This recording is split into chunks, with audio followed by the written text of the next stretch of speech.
Hello, we're going over Chapter 8, the nurse process and the patient care, centered care.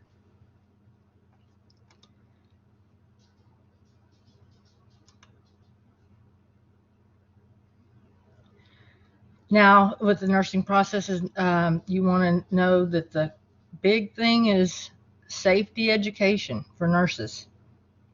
To guide the nurses in the practice of safe, comprehensive care. That is a key thing, and always remember on your NCLEX questions that you're going to have, and they ask you a question, they're not going to want you to know everything there is about each particular drug. They're going to want to know the warning signs and what to look for, any interaction, any kind of problem with that particular medicine they're talking about. So keep that in mind, a little tidbit. So you're dealing with the competencies, patient-related centered care, collaborating and teamwork. I'm talking about teamwork with your coworkers. They're gonna have to stop what they're doing when if you administer the insulin, and they're gonna have to double check with you because that is 99% of the policies written go along with the board of nursing that you have a two-party witness. And then so you have evidence-based practice, quality improvement, safety, and informatics. And so you're having the about 40% of nurses' time, it's spent on drug administration. Sometimes what you do, you think you're just a med tech, because you're going around giving 16 meds per patient, and you're doing that sometimes up to 4 times a day. And if they have IV antibiotics, you might have to, on certain drugs, draw a peak and trough, and you have to place orders. You're dealing with the physician. So you have to really focus, because that's a lot of the reasons for med errors. So you have to know and have knowledge of the drugs that you're going to be giving and the patient safety pertaining to that. Nurses often the first line of defense against drug errors in the patient care. And so it's you, and you want to make sure, just because the physician has ordered, and I have said this before, you want to make sure that that drug is compatible with the other medications they're taking. Because I learned this when I was at UTMB in Galveston. There is only a physician, unless they've changed it, is only required to take one semester of pharmacology. So they're focusing on, and a lot of the information they're getting is from the drug reps. So you have to really make sure that they know the allergies the patient has.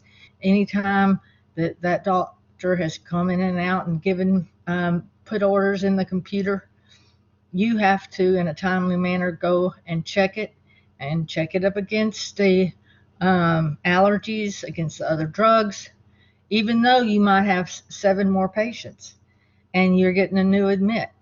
It can be very stressful, but you're the first line of defense when it comes to patient safety. So collaborating and teamwork really plays a part, because if the other nurses are caught up and you don't have any unit secretary, don't rely on the unit secretary. They're putting things, and might be calling the pharmacy and double checking it for you, but you're the one, bottom line, is responsible. It's going to come back on you, and it's the patient safety at hand. So you want to look for different medications having adverse effects. You basically never give that patient grapefruit juice. Just forget that. And always teach them to try to shy away from it. unless they just have to, middle of the day, without any kind of meds. Never take meds with grapefruit juice, because there are several meds that it counteracts with the medication. So you have to, the Quality Evidence Education Initiatives Guide for Nurses Practice of Safe Comprehensive Care is QSIN. It offers competencies to provide structure and encourages professional development while advocating for safe patient care. QSIN equips nurses with competencies to improve quality, safety of the health care system in which they work with. You can look reviewing competencies in the chapter. So the Nurses Alliance, which is NAQC, is an organization that supports the quality of patient care, healthcare, and then the partnership with the American Nurses Association has published guidelines to support the core principles and the patient-centered quality of care. Now, NAQC, which is the Nurses Alliance of Quality Care, believes in the nurse's role in to cultivate the successful patient and family engagement, and fostering family engagement is essential. So they know the side effects. So they know things that they should and should not be taking the medicine with. And always have a good pharmacist. Sometimes it's the relationship with the patients when they have a good pharmacy, even in the hospital. It's great to have a good pharmacist, because you would believe that, pharmacists that work in hospital think that they really know everything, but sometimes you have to really double check, and because bottom line, it's your responsibility for the safety. Now, the NAQC also believes nurse role to cultivate successful patient and family engagement. Fostering family engagement is an essential component of reducing drug errors, like I said.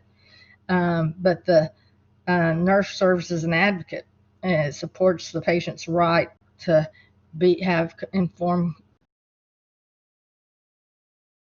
and by maintaining a patient-centered engagement in healthcare setting. Now, this is just basically a nursing process. Just think of this as a care plan, this chapter. This is the way you implement things. So, with that being said, the nurse's process is a 5-step decision-making approach that includes assessment, diagnosis, planning, implementation, and evaluation. The purpose in the nurse's process is to identify, diagnose, and treat the human responses to health and illness in its core for the practice of nurses. Now, in the nursing process, you're looking at the assessment. The assessment phase, the nurse is gathering information from the patient's about the patient's health, lifestyle. Assessment includes both subjective and objective. You want to make sure you have a good subjective, and always remember the objective needs to complement the subjective. So the subjective data includes the information provided verbally by the patient, family members, friends, or other sources. And the objective data, is what the nurse directly observes about the patient's healthcare status. It involves collecting the patient's health information, and that can be just the height and the weight, especially when it comes to drugs, and the allergies, to see if they have any allergies to medications. And you remember the things that you will notice, even on certain patients and how they're going to interact. If you go in and say, if you're not in the hospital setting, you're in the home care healthcare setting, and you go in and you smell the patient's drinking alcohol, you want to know what medication he's taking and how he's taking it, and you're not going to have, because you're going to have to rely on your senses: seeing, hearing, smelling, touching. Data collection must include both subjective and objective information. Subjective data are symptoms described by the apparent and is apparent to the patient. Objective data are signs that are measured and detected by another person. Uh, and that means a department, labs.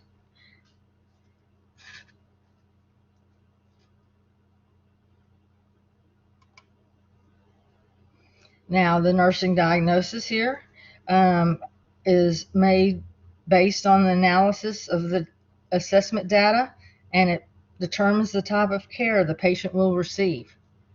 So you want to look over this slide. It's a good information tool. Now, the nurse formulates the nursing diagnosis and uses this guide to development of care and plan to provide the centered quality of care. You can look at the review common diagnoses.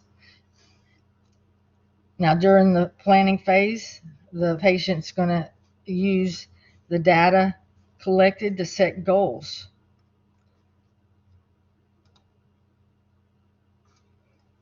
And so, therefore, you are expected outcomes and interventions.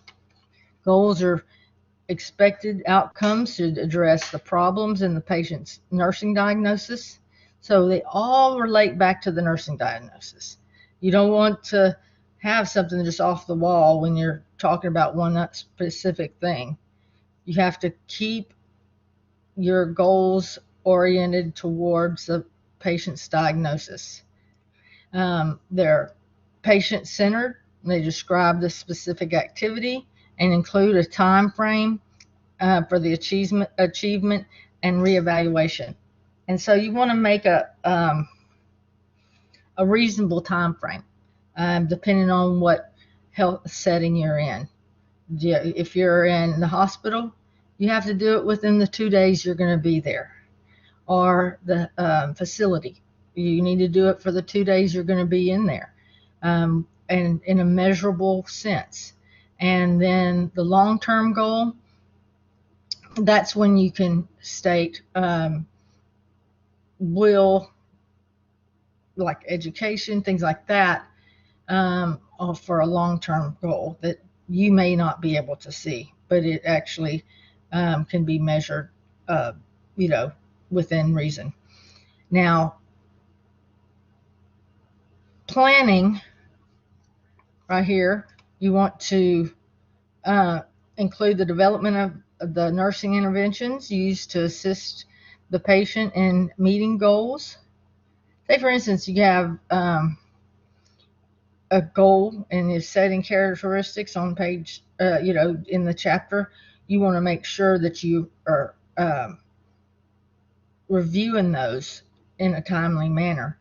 And when you go in, just casually, paraphrase is a perfect thing with a patient to see if they are understanding what the goals you're setting.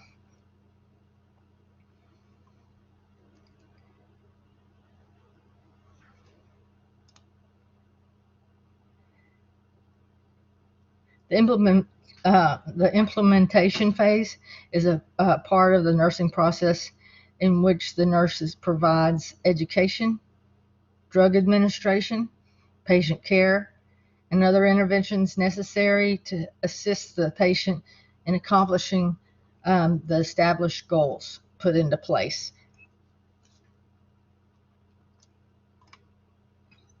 Now, patient teaching is essential, and when you're wanting the patient to recover, it is important for you to um, teach the patient what to look forward to or look into or what to do to prevent certain things. There's been so many times I've walked into a room in the beginning of the shift. I always try to review the plan of care and see if they're knowledgeable about specific things. There's so many times that a patient that's been there 2 days has never heard one thing or has not been told um, anything that could be related to their diagnosis that could help them out to prevent any type of long-term issue that could bring them back into the hospital, because our goal is to keep them out of the hospital. And so therefore, our role as nurses is not just to walk around, take orders, administer meds, and chart. It is a big part of it is education. And if you forget that education because you don't think you have time, you've done an inservice to the patient.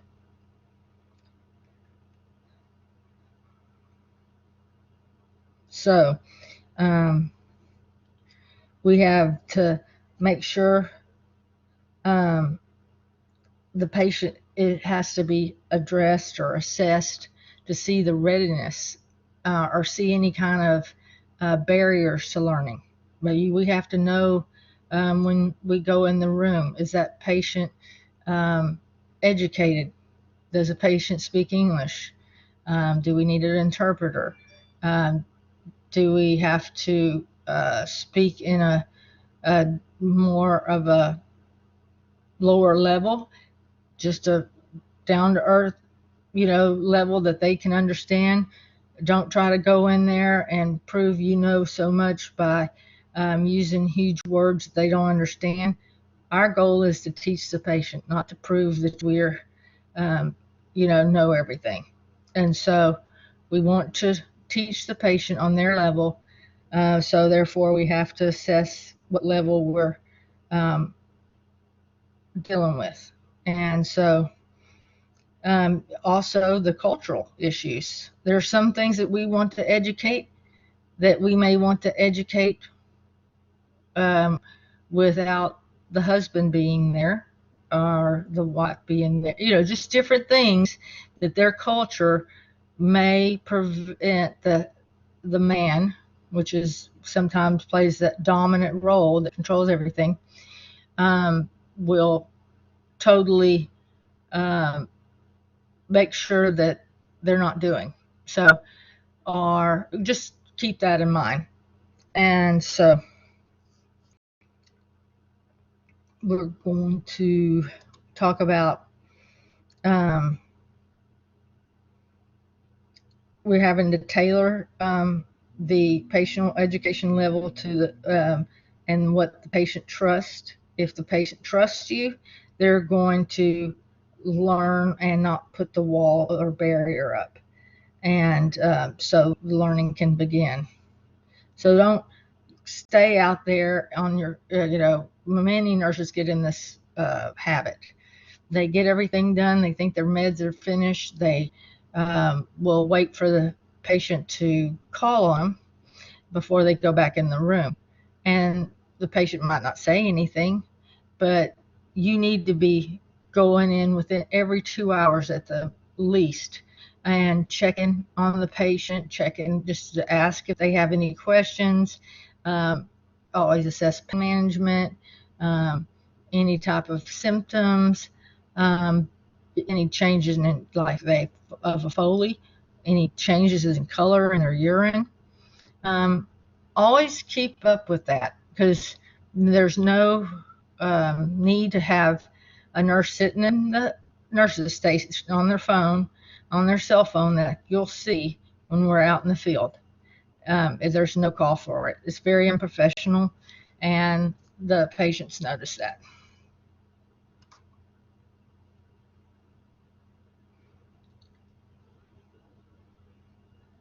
I went over that. The nursing process. Throughout the teaching, you want to promote the patient's independent. You want to get them to like self-administering insulin. You want to teach that patient so when they go home, they're able to do it in a safe way. Safely storing medications, say nitroglycerin is one that you have to keep it in a dark, cool area or it loses its effectiveness.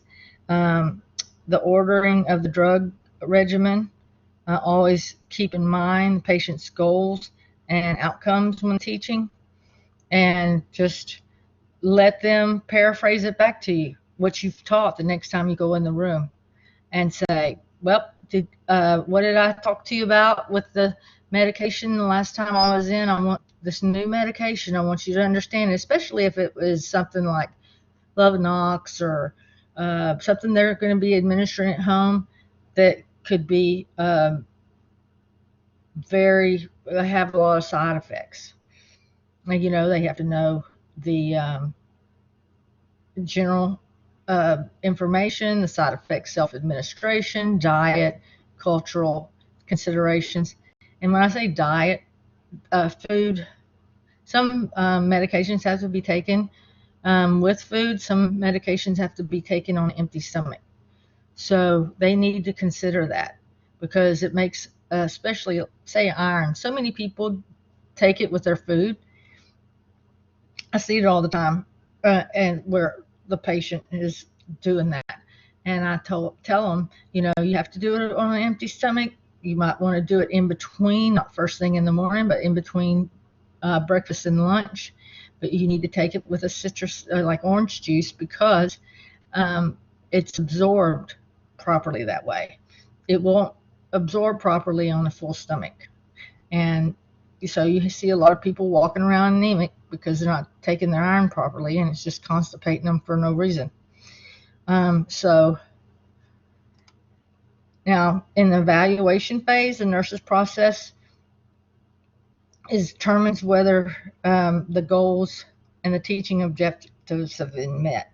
The nurse continues to use ongoing assessment data and to evaluate successful attainment and the patient's objectives and goals. If the objectives are not met, the nurse will revise the objectives, kind of reboot per se, and ensure the success, because you might have to just slow it down a little bit.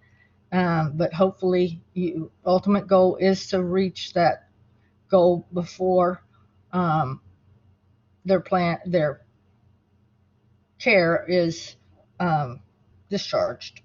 If objective goals and interventions are met, nurse will document the successful attainment and the plan of care.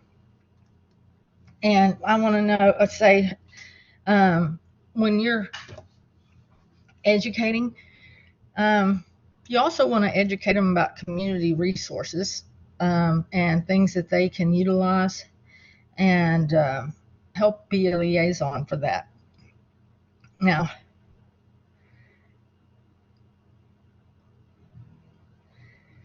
when you may want to also, before they're being discharged, always provide written instructions, and provide them with the doctor's phone number and the pharmacy's phone number, and so they don't have to look it up, because some people just won't take that next step if it's not right at hand. So you want to let them have that trust and know that you are there to help them. Always remember to tell them to find the physician if you don't already do the follow-up physician's appointment. Some physicians will do that. And you also want them to know upon discharge if there's any changes or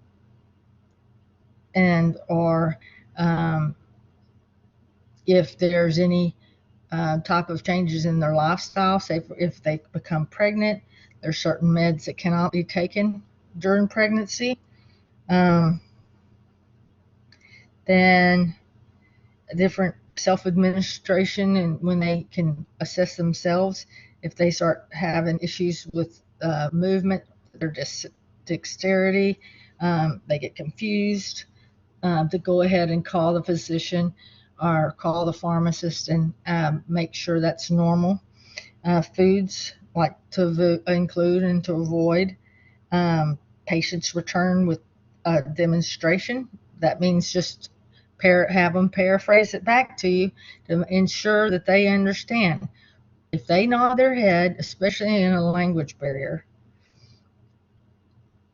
don't assume, because I always hate that word, because break it down, and you will see what it means, because it will come back to bite you. So just always have them reiterate. If it's a family member and there's a language barrier, have that patient talk to their husband, because most of the time the husband speaks English. If you have a Spanish speaking wife, and have her say it back to the husband, and the husband will say it back to the nurse, just to know that they understand the issue and what they need to do. But just review all the green boxes in the chapter, and we will go on now to the practice questions and just go over those evaluations. This is basically this.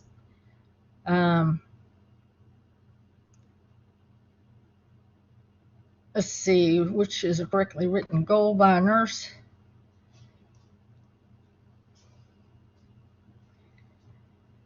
You can, that would patient learned patient.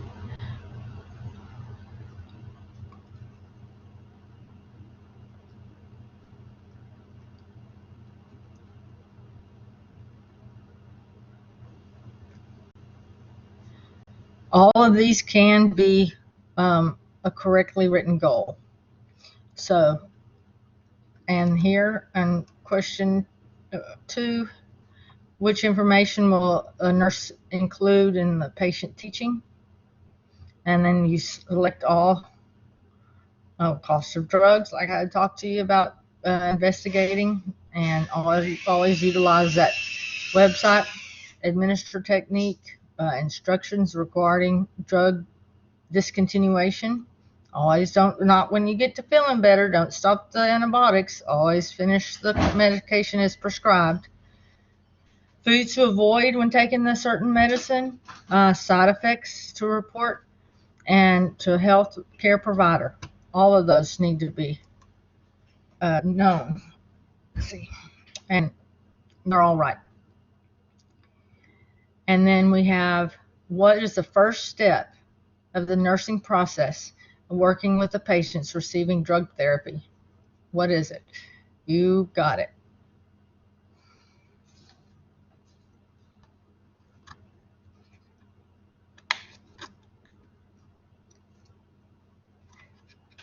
It's A, assessment. If y'all have any questions, just let me know. Just go through these and know your answers. Go over your in-class questions pertaining the nursing process and drug administration, and your goals. And so have a good day.